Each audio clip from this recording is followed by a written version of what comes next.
double replacement reactions. So we needed the activity series so that we could understand and predict single replacement reactions. We need the solubility rules to predict whether a double replacement reaction is going to occur. In a double replacement reaction, we have two ionic compounds in aqueous solution switching anions and producing an insoluble precipitate. So this isn't one guy going to the party by himself. This is two couples going to the party, and they're switching partners. So one way to write this is AX plus BZ forms AZ plus BX.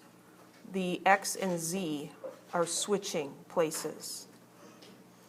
If both of these products here are soluble, they're going to be aqueous, and that just means that the ions are still floating around in solution.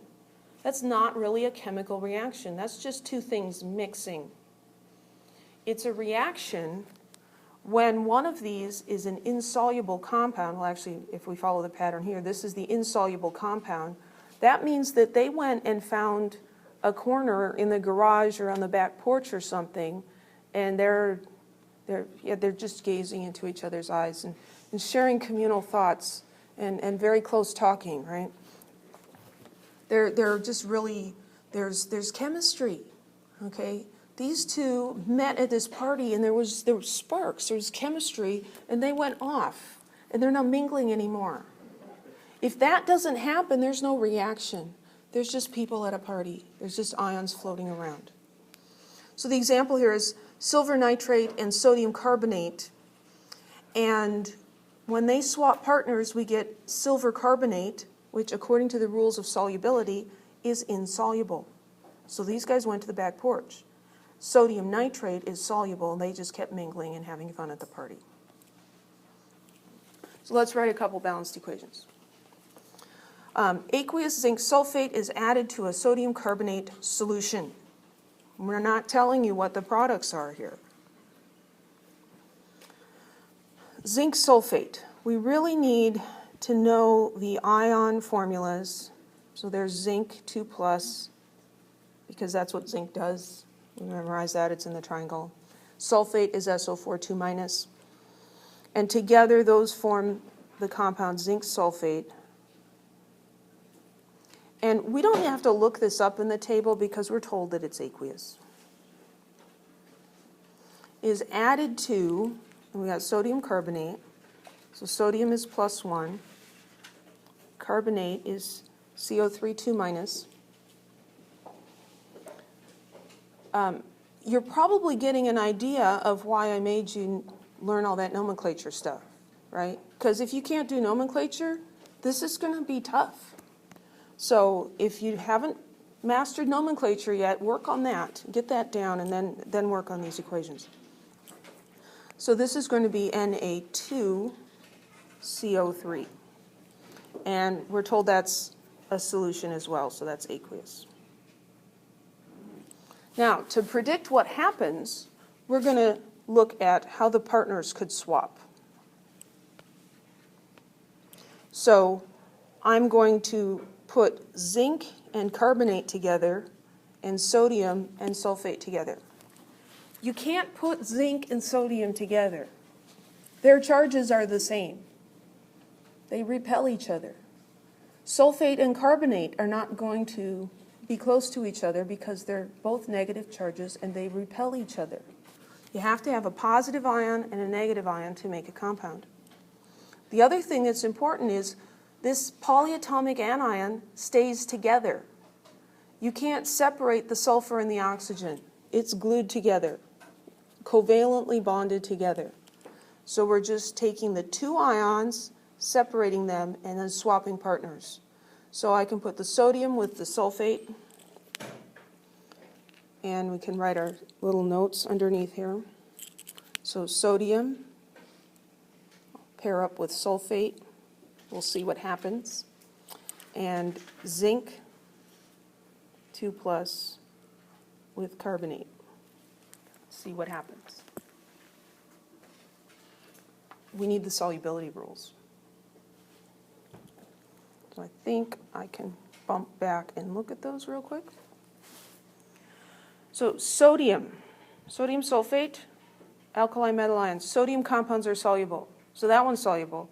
The other one was magnesium carbonate, right? Okay, carbonate. Carbonate compounds generally insoluble except for those guys. Magnesium carbonate is insoluble. Those two are going to hit it off. That tells me there is a reaction, and so now I need to finish this. So this is going to be Na2SO4. That state will be aqueous, and this one, so I'm running out of room, is a solid. If one of these is not a solid, an insoluble compound, there's no reaction, and you just write NR. Then we have to look at this and make sure it's balanced. 1 zinc, 1 zinc. 1 carbonate, 1 carbonate. 2 sodiums, 1 sulfate, 1 sulfate. Ta-da. Questions? So I'm going to erase this red stuff so we can read the other problem. Aqueous manganese nitrate is added to a potassium hydroxide solution. Manganese 2, that's Mn 2 plus, and nitrate is NO3 minus. So that's going to be Mn NO3 2 aqueous. Potassium hydroxide, K plus and OH minus. Put those two together, I get KOH. Which reminds me of camping, but that's KOA. KOH. And then we're going to look and see what might happen if we swap partners. So we'll try potassium with nitrate, see if they are a good match, and manganese with hydroxide. The order that you write them in is not important. 1 plus 2 is 3, and 2 plus 1 is also 3. So the order doesn't matter. So let's put manganese 2 plus with the hydroxide and potassium with the nitrate.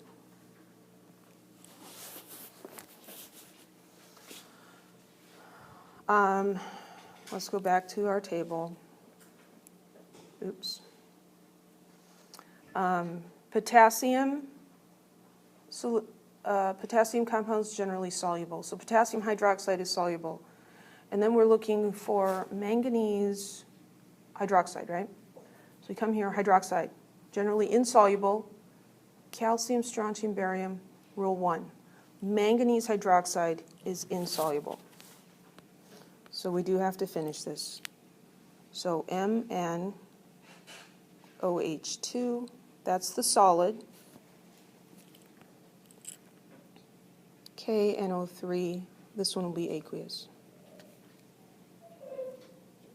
And then to balance this, I've got 1 nitrate over here and 2 over there. I need a 2 in here. And I've got 2 potassiums now, so I need to put a 2 over there. That's 2 hydroxides, 1 manganese, 1 manganese. Any questions? It's a double replacement reaction. It involves a precipitation, a solid being formed. If no solid is formed, no chemical reaction.